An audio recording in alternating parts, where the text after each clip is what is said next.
for our... Oh, yeah, for yeah. sure. Totally. We have folks from Calgary and elsewhere as well. So excited. Do you want to make an announcement? Yeah. So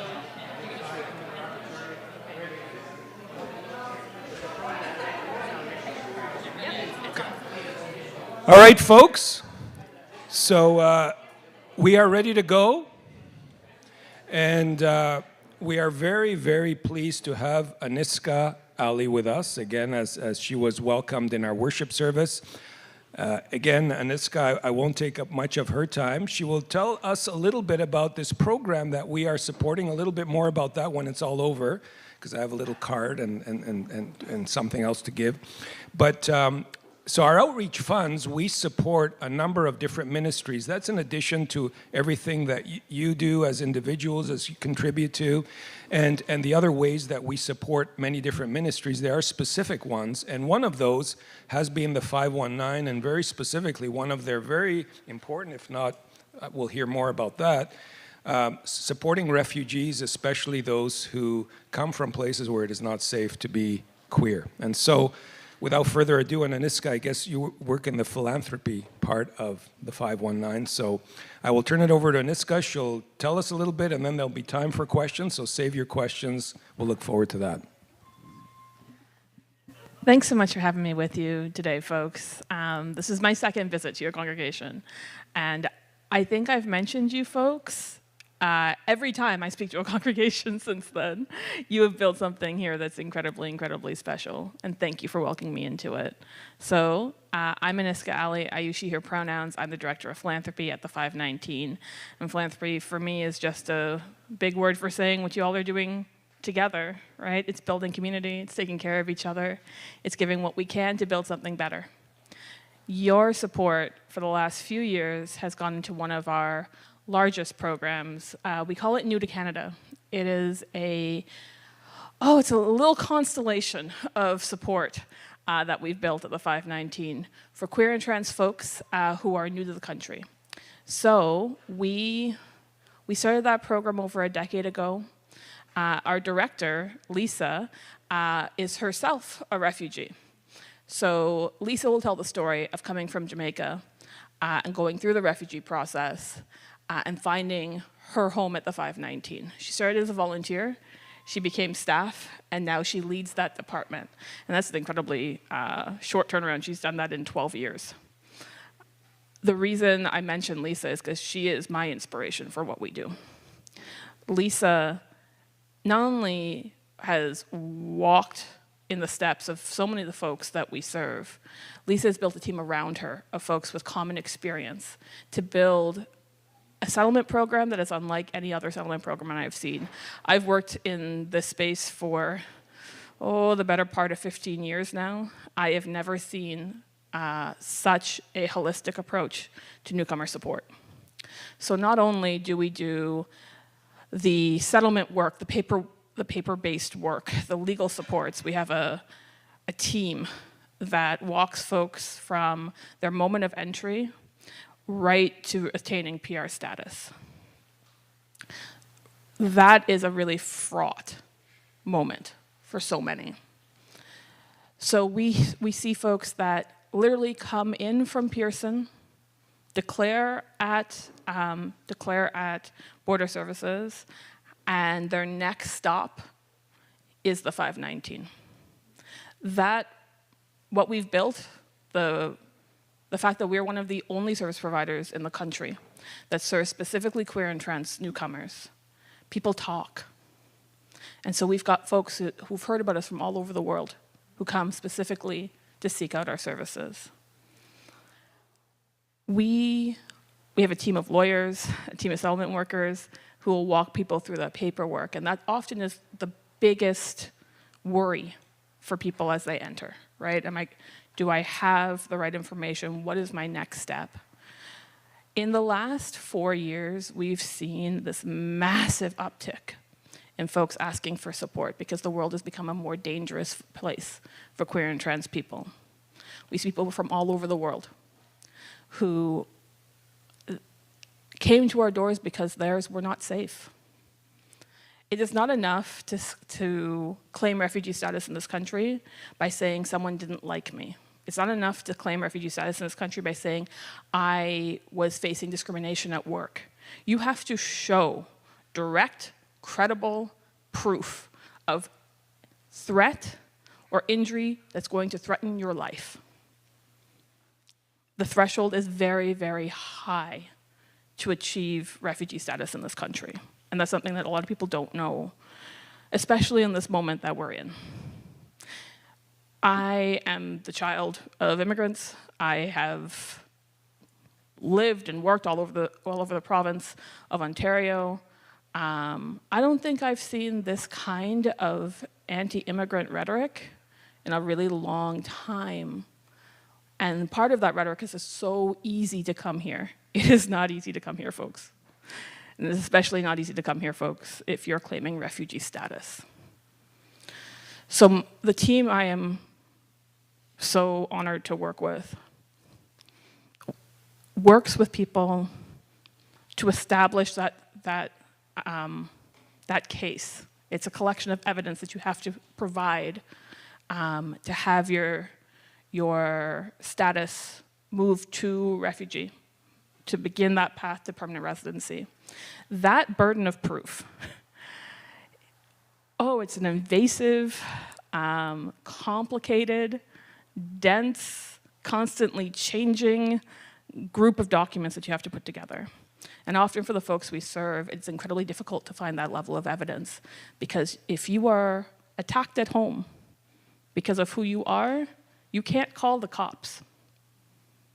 So how are you getting that record of threat, that evidence that says that your life was under threat, that you had no other option but to leave? Well, my team helps do that. And that often requires doing some incredibly painful, traumatic work. So, and I tell you this not to pull at heartstrings, I tell you this because I really want, if nothing else, that you walk out of today knowing that some of what you're hearing in the news around how easy it is, how many people are coming here and taking advantage of the country, how flawed that idea is. Because we need folks to talk back against that rhetoric. So, my team will meet with folks, hear their story, and that's a story that they'll have to tell hundreds of times in the course of attaining settlement. They'll have to share some of the most painful, personal, traumatic details over and over and over again. And they'll have to provide proof. So sometimes that proof looks like calling home with one of my team and having us record the call where the people that you've grown up with, the people who are your kin, tell you, don't come home. We have heard every version of death threat and recorded it. And we have to walk that person back through it over and over again. We have to have documentation of injury. We have to pull records of photos of destroyed property. We have to gather a case that shows that it was not safe to return. And then folks have to go in front of a hearing and share all of that information. And they're being asked to prove that they are part of the queer and trans community. It's very difficult to prove that. We've had folks in their casework supply information about their sexual history, their dating history, to substantiate this idea that they are queer and trans because, well, we haven't quite gotten our head around the fact that there's no one way to be queer or trans. There's lots of ways. So proving that you are part of a community that is so personal is incredibly difficult. We provide support throughout that entire process, including mock hearings. Those mock hearings are when we talk to participants about what they valued most as a mock hearing, because it walks them through the questions they're about to go through. It prepares them. It gives them an idea of how to tell their story, how to answer the question. we're not, it's less coaching them, and it's more helping them through that incredibly emotional process of having to relive an incredibly traumatic experience. And then less than 15% are granted status. That's not just our rate. Our rate's slightly better than other settlement services.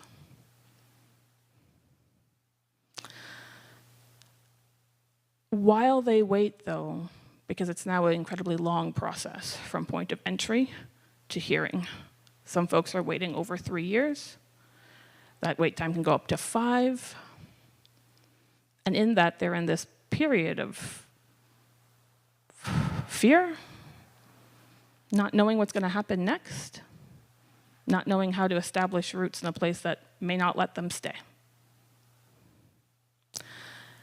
So in that time, at the 519, we work to connect them to community. For many of the folks that we serve, this is the first time they've been able to live as themselves without apology. And that is an incredibly fraught transition to go from I must hide everything about myself to I can share, I can express myself, I can ask questions, I can seek service. I don't have to pretend to be someone I'm not. And we do that through, wow. I'm going to forget something because there's a lot. There are primary health care clinics that we offer. So getting actual health care, incredibly difficult to do because the health care you're allotted while you're waiting for your hearing, while you have landed status, it's less than OHIP. It basically says if you're dying and you have an injury that will get you into an ER, it'll be covered. But anything else, not so much. So we've got folks who find out about their HIV status upon entry. They didn't know. And then we have to do that work to connect them to healthcare to make sure that they can get the care they need while they wait. We connect folks to housing. So we run a shelter called Pacewood.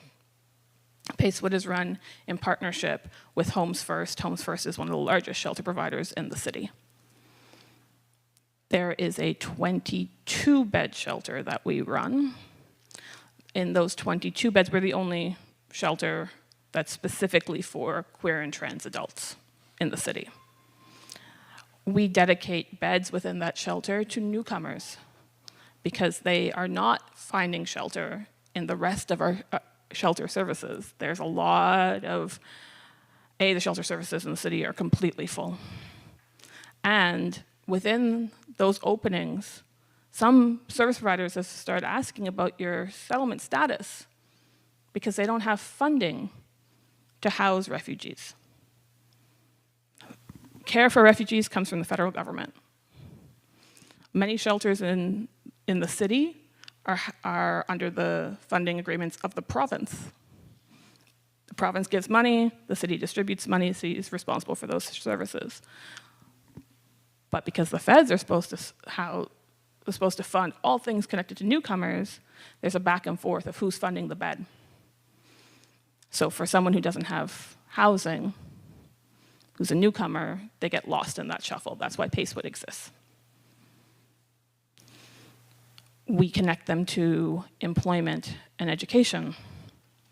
So we've heard from folks that once they get here, the next step is, how do I survive here?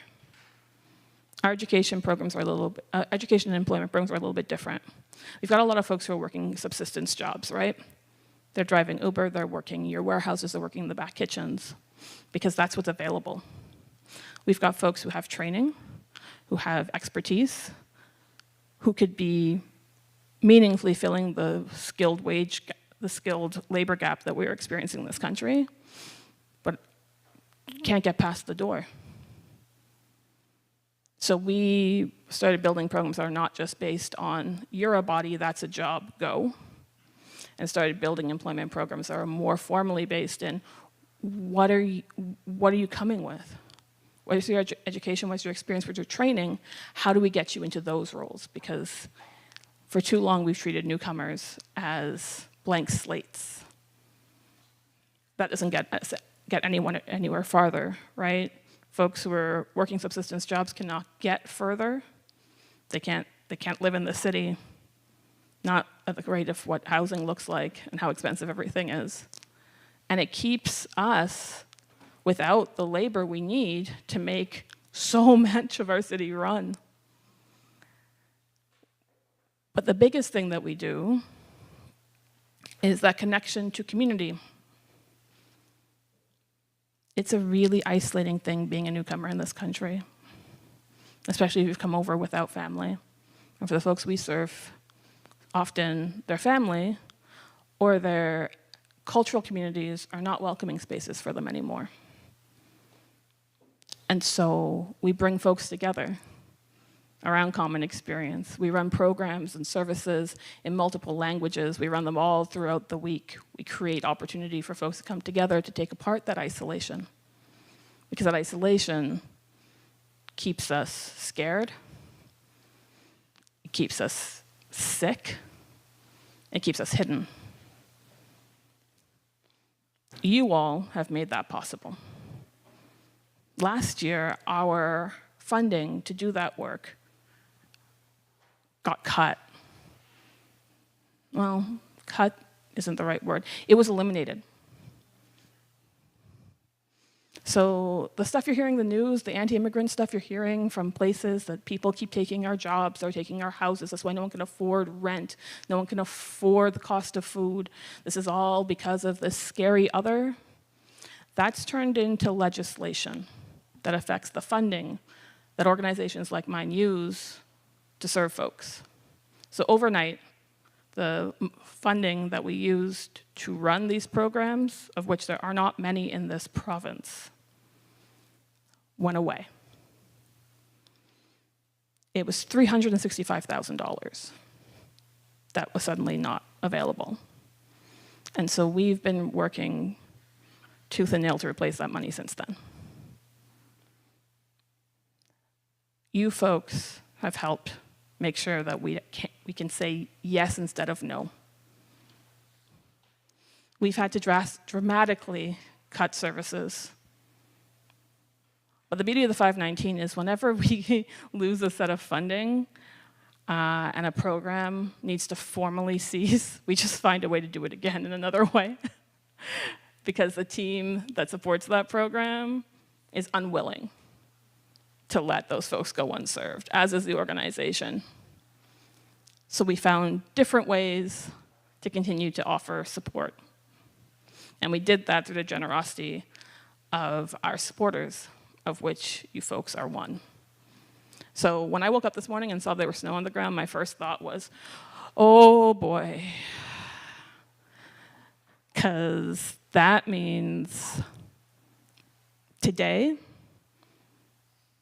we're going to hand out boots and coats and mitts and hats and a bunch of cold weather gear. And the majority of folks that are going to receive that gear in the coming weeks will be folks who've been in the country for 10 years or less, specifically folks who have been here for 2 years or less.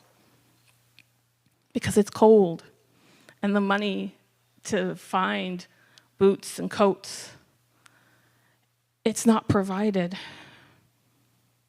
People are showing up to downtown Toronto in sandals and every sweater they can put on.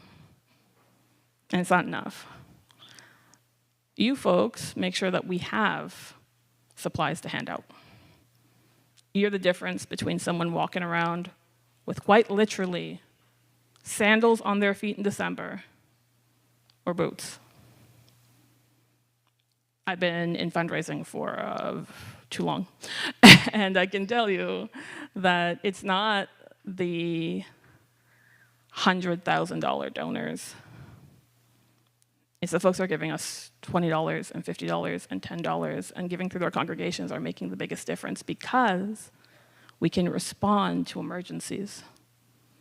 When we get big checks, of which there are not enough of, but when it does happen, they tend to be tied to specific projects. we're told that we can only spend money on certain things. And we write those grants 12 months in advance. A lot changes in a year. And we need flexibility to respond to community as they need it. So I'm exceptionally grateful for the folks that give monthly, they give once a year, they give through their churches, they give to their communities what they have. Because y'all are making a huge difference.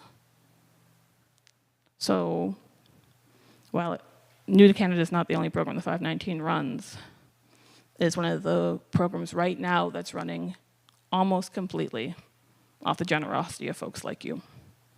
So thank you so much for everything you do. I'm happy to answer questions.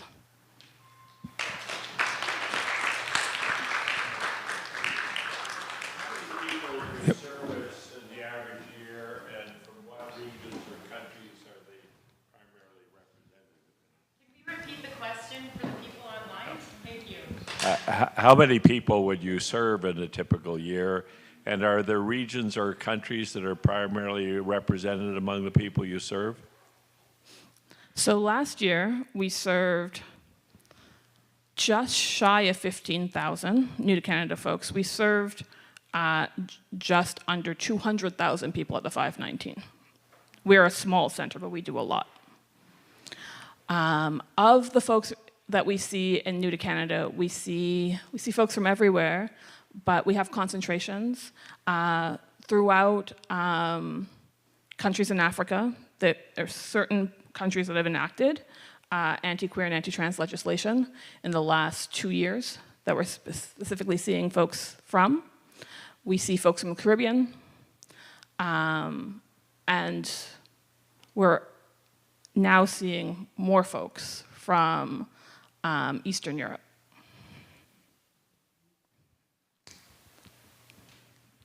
Hello. Thanks for sharing so much with us. I'm just wondering, what's the age range of your clients for this particular program? Just curious. So just under 80% of the folks in this program are under the age of 30. We are seeing a lot of what is considered by the provincial government as youth. And that's a really interesting group to be working with. Because think of who you were at 18, 19, 20. Think of everything that meant. Now throw into it being someplace brand new. In the current climate that we're in, where youth unemployment, whew, getting into school, paying for housing, it is. We recently, after we did the program review, we understood who the folks we were serving were. We started instituting more youth-focused programming. So there was more work spent on doing individual coaching, educational coaching, to connect folks to what happens next for them if they're going to go back, they're going into training, if they're looking at university or college, what it looks like if they're looking at job training specifically, work in the trades as opposed to college or university, what it looks like to get folks into work. And we added into that social programming and opportunities for mentorship as well.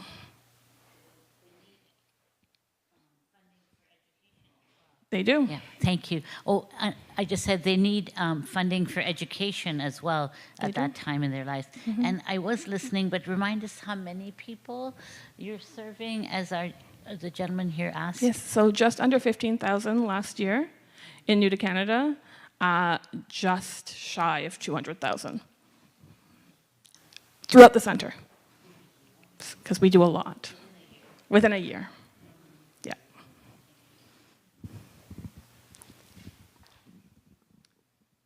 Thank you, ANISKA, for the amazing work you do. I can say I'm blessed to live with immigrants, especially people who come here as refugees. Right now, I'm living with 4 people, and on a regular basis, I see 6 of them. Already coming here as a protected person is challenging. And coming here as a transgender queer is even a bigger problem. I'm just curious to find out, you guys do so many amazing things for refugees. How do people access your services? So, when you enter the country, if you're crossing at Pearson, and you claim refugee status, when you point of entry, you claim refugee status, there's a room. It's got a bunch of posters and services on it. Border, I'm gonna get this wrong, but border agents have information as well. We're in those books. And folks, with the advent of social media, they talk, right? And so we're constantly on every list. We are, the services that we offer are all over the internet. We have keyword optimized them specifically for this because so many folks are looking for help, and often they know about us before they land. If they don't, we are also connected to all of the emergency housing, temporary housing that folks will go through. So if you claim protected, if you're looking for refugee status, when you enter at a port of entry and you don't have a place to go, there is a space in Brampton that folks are typically sent to. And they're connected to caseworkers. That's where their settlement process formally begins. Those workers also have our information. Basically, if you say you're queer or trans and a newcomer or you're claiming refugee status, someone's gonna say the 519 at you because we are one of the only places in the country that do this work specifically. Because it's different. Immigration work, it looks different when you're coming at it from protected person's place. And a lot of settlement workers have not had the training to understand how that changes the refugee process. So our team not only holds that information, but has published training documents. We sit down with settlement services all over the country to train their workers on how to do this because we're not the only ones, we're the biggest ones. We're one of the only ones, but we are trying to make it so that every settlement service hub in the country has the training to serve queer and trans folks because it should be just the floor of care that folks know how to offer the best possible support to queer and trans people. Thank you so much for the amazing work you do. I'm from Cameroon, and being queer and transgender is still like a taboo subject. There's a young gentleman that I'm working with right now who was persecuted and almost killed. Yeah. I'm just curious to find out how many Cameroonians do you serve in your program? I wish I could tell you. I don't have that number, but I can find out for you. But do you see quite a number of people from Cameroon or other African countries? Yes, other African countries, and there is I don't know that we're close enough to tell you the countries specifically, but my colleagues can. We do have that information. Okay, thank you. I mean, I know recently in the news, countries like Uganda, among others, that have, kind of been prominent in terms of very anti-queer legislation, but I guess it's everywhere, right? Yeah, we've consistently seen folks from Uganda in the last few years. Also, Kenya has enacted similar laws to Uganda's. Oh gosh, they had some terrible term for it. Anti-queer, anti-trans laws. Surprisingly, we are also now seeing a lot of inquiry from the US. So, does anyone know what the third safe country agreement is? So basically we have this law that says that you have to claim asylum status in whatever country you reach first, right? And that's understood. That's a safe country.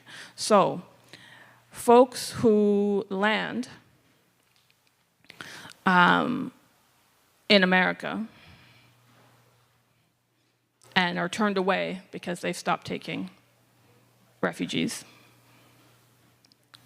come in, they try to get to the border, right? And they are often turned away because of the safe third country agreement, right? You landed in America. America on paper is a safe place. Therefore, you should be fine. Well, we know that that's not the case for queer and trans people in America right now. However, I haven't quite met the threshold of what it is to be persecuted, or what we understood to be persecuted under the law.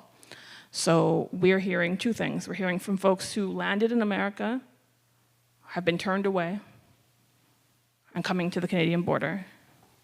They're being turned away by border agents because of the safe third country agreement.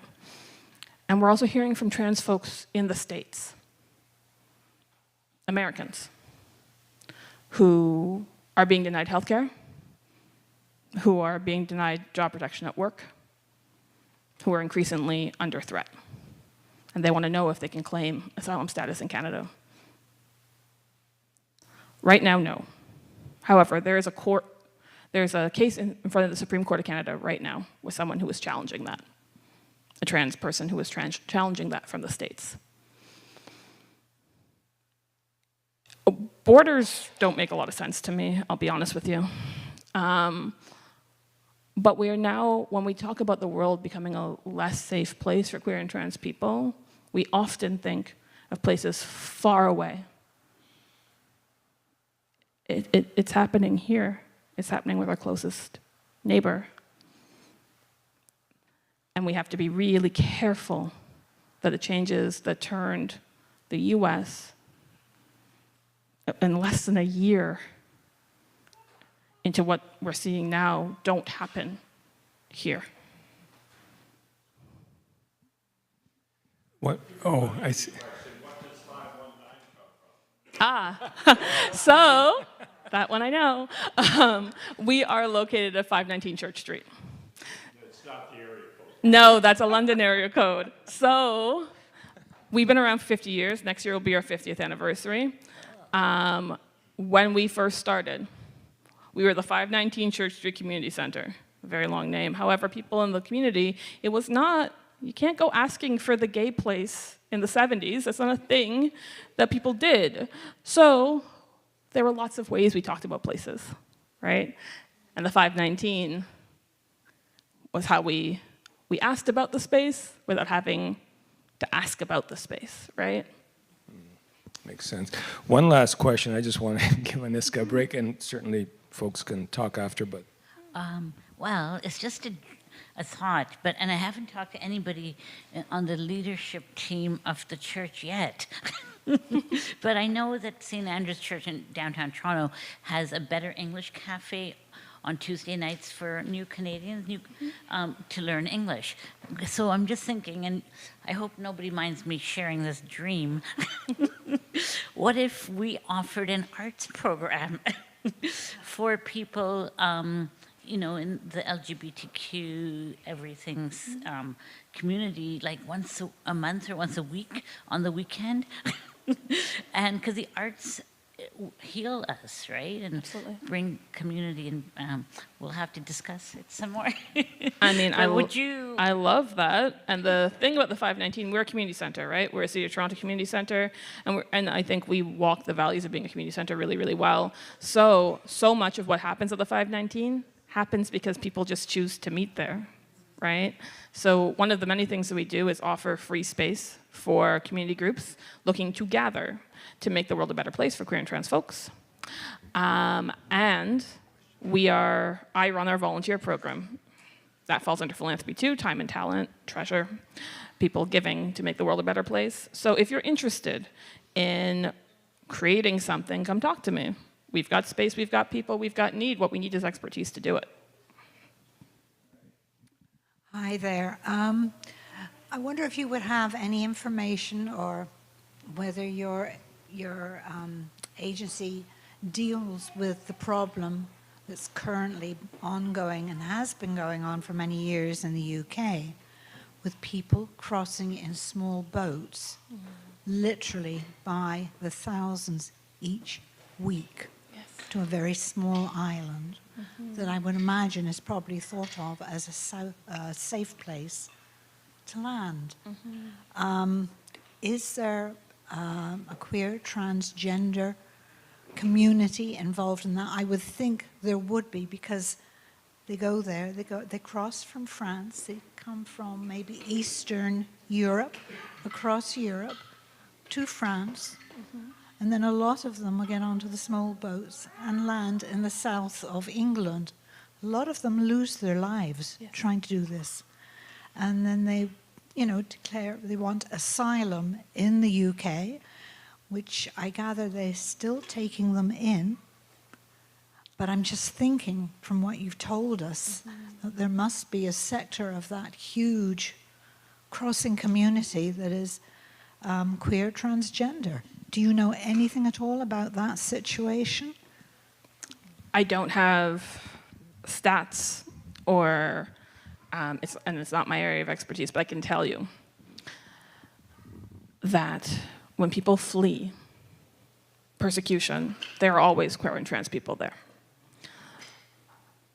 Because we're everywhere. In the UK is a specific case, right? The UK, after they exited the EU, same kind of rules, right? You can't you can't choose your countries within a block, right? So any country that is on your way that you can get to is considered that's a safe country, that's where you have to declare, right? The EU has made a huge amount of change to their immigration law, specifically for migrants and asylum seekers.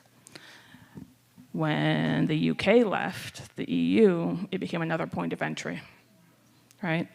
And so folks are entering through the EU, through the UK. However, the UK has an incredibly hostile government right now when it comes to asylum seekers and immigration as a whole. So I do not doubt there are queer and trans people who are involved in those travels, who were on those boats. I am unaware of formal services or legislation specifically that allows for entry for queer and trans folks into the UK. I can tell you that there are agencies like ours in the UK who are fighting tooth and nail. Thank you, ANISKA. I just wanted to say we have a comment just thanking you for the amazing work you're doing and your presentation. I have a question, but maybe it's more of a comment. In this season of giving, when many of us have so much abundance, I was curious, I don't think it would be so awful to say, when someone asks, what would you like for Christmas? I would like you to make a donation to the 519. And I'm curious how we can do that directly through the 519, but I'm also giving a public service announcement that if you put it in your envelope giving or an e-transfer, we will make sure it's directed to the 519, and we do what's called a pass-through donations. And that's through the 519 or any of the other outreach organizations we support, but obviously we feel very compelled after today's presentation, and maybe some of us here might think about that's what we want for Christmas, or that's what we want to give for Christmas. So you can do that through Armor Heights, but maybe you can also tell us some more about that. Sure. So thank you for that plug. Yes, it is the giving season. And we can accept donations in many forms. So if you're looking to donate in cash, you can donate on the 519's website.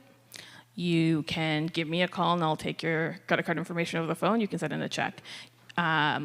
Whatever works best for you, we will make it happen. If you're looking to donate stock or securities, you can do so through Canada Helps. Just look us up. We're there, and it's an easy way to give through securities. If you're hoping to give in-kind items, oh boy, do we have a list of them. In addition to providing our newest neighbors with cold weather gear, we also provide folks who are living unhoused or struggling in the current financial climate to get the cold weather gear they and their families need. So we are looking for hats and mitts and hand warmers, And we're looking for gift cards for winter boots. The reason we're not taking winter boots as an actual item is because of the diversity of sizes we see. We have so many sizes that we're trying to keep in stock, and we have a very small amount of storage space. So gift cards give folks a chance to purchase what works for them, and allows us to keep a stock of them going. It also allows for dignity of choice. So when you're considering whether you're donating to the 519 or any other organization this year, I know folks like wrapping presents, and I welcome that generosity. You're making a huge amount of things happen for folks.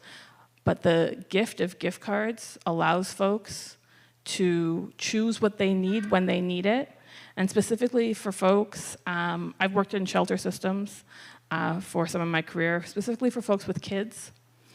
Being able to choose the items your children receive for holiday presents is a really important part of being a parent. So if you're considering giving gifts of things as opposed to cash, I would urge you to consider gift cards. Because the 519 is not alone. We are all trying to do this work, and we all have reduced amounts of storage.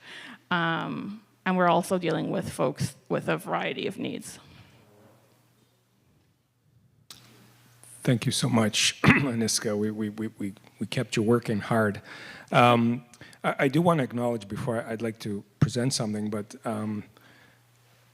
some of our folks, a number of our folks, and I know we talked ahead of the service, are also refugees or in process.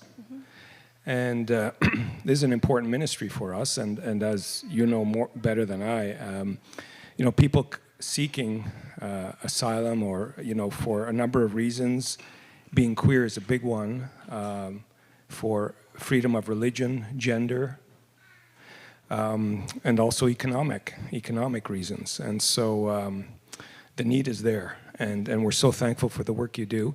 So out of our outreach funds, we have committed, there's a card here and a check for $4,000. Incredibly kind. Thank you. Okay, and however, that should not make anyone think, oh, there's a gift. Please, you've got all the information. It is a time of giving, Christmas. And as you've heard, this is a wonderful place to give a gift in honor of someone, in memory of someone, or simply to say, this is important to me. I don't need any more stuff, but I would like others to have even some of the basics. So thank you. Thank you. This is going to make a huge world of difference. I won't take up more of your time, or much more of your time, but on the 20th of December, we host this annual day where we welcome folks across programs into the center to celebrate the holidays. For many of the folks that we serve, they may not have family to celebrate with. Family might be far away, or not be a welcoming place for them. So the whole building turns into multiple spaces for togetherness and belonging. One of the pieces that we do on the 20th is hand out cold weather gear to folks who need it, and provide a warm meal for folks. So from families with young ones to seniors, there are performers, there's music, there's dancing, there's crafts. The idea is to come together and enjoy. And my colleague Lisa, who I mentioned, is organizing this day. And this will make sure that just under 400 people who have asked us to provide a winter coat for them this year. We were short of the amount of money we needed to do that. This is literally going to keep someone warm. Thank you so much for making this happen.